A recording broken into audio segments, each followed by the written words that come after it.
विधान परिषदेसाठी आज मतदान होते, काय आत्मविश्वास आहे? सोलापूर जिल्ह्यामध्ये आपण प्रत्येक मतदारांना भेटलेला आहे, कशा पद्धतीचा प्रतिसाद मिळाला? मतदारांचा अतिशय उत्स्फूर्त प्रतिसाद मला मिळालेला आहे. कारण त्यांना पहिल्यांदा निवडणूक लावल्याबद्दल त्यांनी आभार मानले. कारण आम्हाला बॅलेट पेपर बघायची संधी तुमच्यामुळे मिळालेली आहे. ही जर निवडणूक बिनविरोध झाली असती तर आमच्यापर्यंत कोणच आलं नसतं. आज मंत्री सुद्धा येऊन आम्हाला मतदान मागण्यासाठी या ठिकाणी येत आहेत.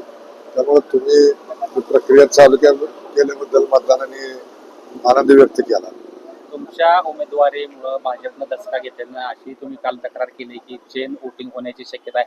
काय हा प्रकार आहे? तुम्ही काय तक्रार केली? चेन वोटिंग म्हणजे काय? मतपत्रिकेच्या आकाराची एक खोटी मतपत्रिका तयार करायची, मतपत्रिका घ्यायची आणि ती खोटी मतपत्रिका ती आत टाकायची आणि खरी मतपत्रिका बाहेर आणून द्यायची आणि मग बाहेर कोण बसलेला माणूस असेल तो त्याच्यावर मतदान करणार.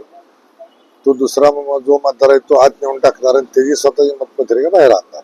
एकच माणूस एक ठिकाणी बसून या सगळी मतं त्या ठिकाणी टाकणार. असं चेन वोटिंगचं असतं. असा काय प्रयत्न ह्या होण्याची शक्यता वाटली म्हणून तक्रार दिली ना काल.